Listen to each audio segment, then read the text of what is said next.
Live TV, सच सबसे आगे। नमस्कार, आप देख रहे हैं द लाइव टीवी। आपके साथ मैं हूं भुवन शर्मा।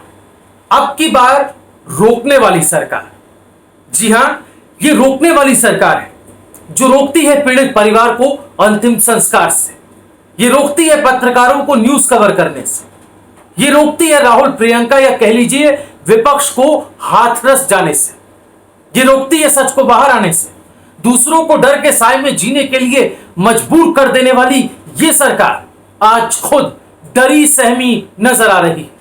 तभी तो काला सच छुपाने के लिए इतने जतन, इतनी कोशिशें की जा रही। पहले डीएम ने धमकाया कि मीडिया आज है कल चला जाएगा, हमारा साथ दो।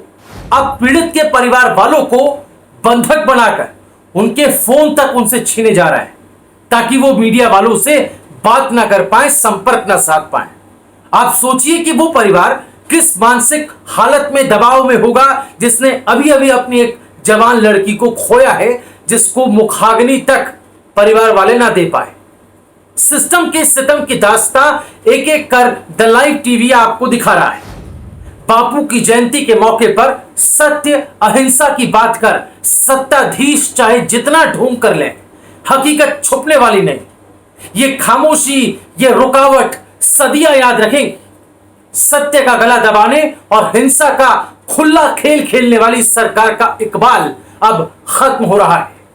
सबसे पहले आपको पीड़िता के भाई की बात सुनाते हैं, जो किसी तरह से बच बचाकर खेतों के रास्ते मीडिया वालों तक पहुंचा, और फिर उसने जो सुनाया वो शासन प्रशासन की करतूत को बेपर्दा कर देगा और साफ कर देगी कि ये जो रोकने की कोशिश की जा रही है, इसके पीछे का खेल दरअसल है क्या। पहले आप पीड़िता के भाई का ये बयान सुनिए। आप भाभी माँ बात करना चाहती है, हाँ। तो पुलिस निकलने नहीं दे रही। निकलने नहीं दे रही। रखा है पुलिस ने? पुलिस क्या कहाँ कैसे लगी है? घेराबंदी कर रखी है चारों से, छत पे, गांव में, गली में, सब में लग रहे। बगल में था उस वक्त जब हुआ था। को बंद करा दिया तुम्हारी इनको? डरा भी धमका, डराया था हमको। फोन है सबके पास? फोन नहीं है, फोन तो छुड़ा लिया है पहले के, किसी को बुला नहीं ले। सबके साथ फोन ले लिया क्या? हाँ, सबको। क्या आपकी माँ ने और भाभी ने क्या बोला कि मीडिया को बुला के लाओ? हाँ, यूँ कहा था मीडिया को बुला के लेके आओ, हम उनसे बात करेंगे। आप यहाँ कैसे पहुँचे हो? कैसे हम आने तो दिया? खेतों में के आए हैं, छुपके नियार के बहाने से कि घास लेने आने नहीं दे रहे क्या? आने नहीं दे रहे किसी को। अच्छा, हमारे ताऊ भी आ रहे थे कि हम तो अपने आदमी को बुला के लेके आएंगे, हम तो मीडिया वालों को बुला के लेके आएंगे।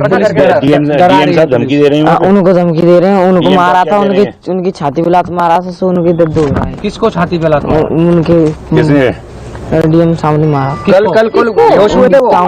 ताऊ को मारा? कल ताऊ जी बेहोश हुए थे क्या? हाँ, ताऊ बेहोश हो गए थे। तो सुना आपने, ये है वो हकीकत जिसको आपसे छुपाया जा रहा है, आप तक आने से रोका जा रहा है। ऐसा दमन, ऐसी रोक शायद पहले कभी ना देखी गई। सुना है लखनऊ से फरमान आया है कि इलाका छावनी में तब्दील कर दो ताकि परिंदा भी पर ना मार सके। योगी जी, आपने वाकई यूपी को तालिबान बना दिया है। कोई कोर्ट कचहरी कानून इस देश में है या नहीं, आज लोग पूछ रहे हैं। जिसकी बेटी हैवानियत का शिकार हुई, उसी के परिवार को आपकी पुलिस आतंकित कर रही है। ये कैसी दादागिरी? मतलब यही बीजेपी की सरकार जब पश्चिम बंगाल में कुछ होता है तो वहां जाकर हल्ला काटती है। इनके नेता वहां डेरा डाल लेते हैं, सड़कों पर धरना दे देते हैं, तब इन्हें संविधान और उसके अधिकार की दुहाई देना याद रहता है। लेकिन जहां उनके खुद के राज में ऐसा होता हो तो ऐसा करने पर इसे दबाने और कुचलने में जरा भी देर नहीं लगाते साहब। कल कांग्रेस तो आज टीएमसी के लोग भी प्रदर्शन करने पहुंचे थे। कैसे टीएमसी की महिला नेताओं के साथ बदसलूकी की गई, ये मैं आपको उन्हीं की जुबानी सुनाता हूं, सुनिए। जो लड़की को जला दिया, हम उसके पास में जा रहे थे, वो जाने नहीं दे रहे थे, लेकिन जैसे ही अंदर घुसने के लिए हम कोशिश किया तो पूरा ब्लाउज पकड़ के वो जो लेडीज पुलिस है और हमारा जो सांसद है प्रतिभा मंडल, देखदा उसके ऊपर लाठीचार्ज किया और देखदा तो नीचे गिर गई।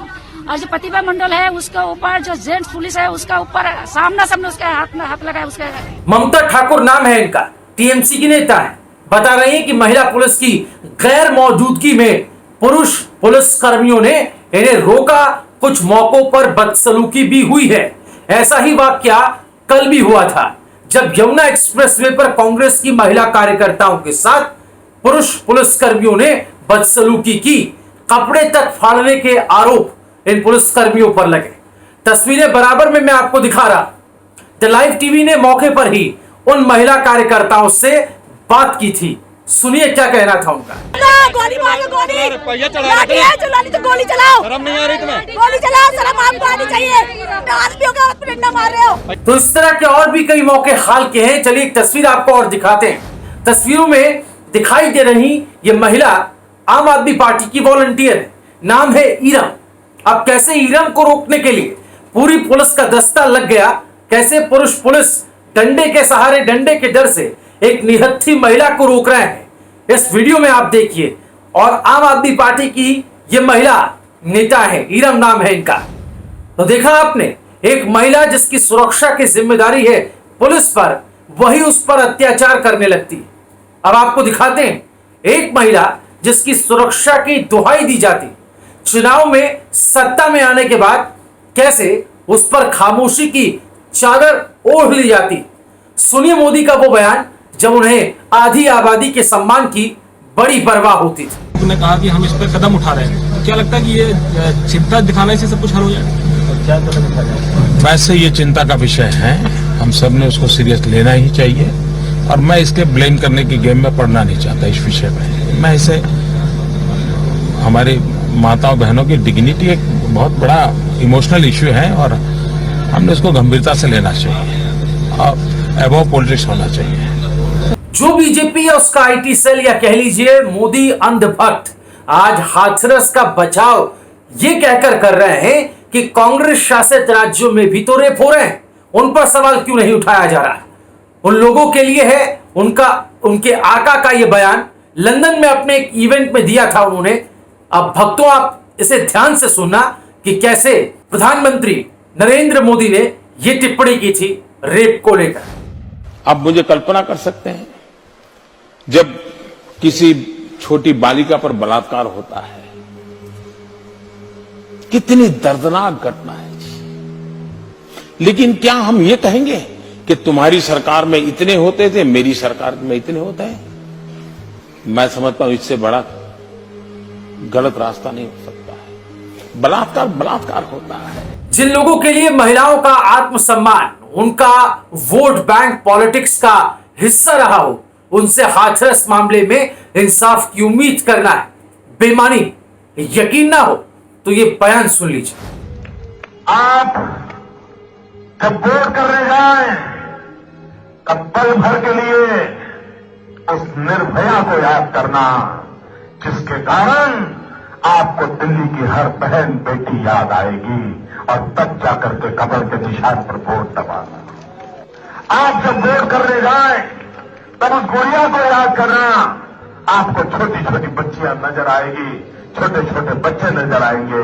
आपका दल उनकी सुरक्षा के लिए, उनके भविष्य के लिए उनको स्मरण करके जाइए, उस गुड़िया को स्मरण करके जाइए, कमल के निशान पर बटन दबाइए और गारंटी लीजिए हमारी किसी गुड़िया पर कभी कुछ होगा नहीं। और आखिर में मिर्जा सलामत अली दबीर का एक शेर, दिल साफ हो किस तरह कि इंसाफ नहीं है, इंसाफ हो किस तरह कि दिल साफ नहीं है। आप अपनी प्रतिक्रिया कमेंट में जरूर बताएं। द लाइव टीवी को सब्सक्राइब करना ना भूलें। नमस्कार। द लाइव टीवी, सच सबसे आगे।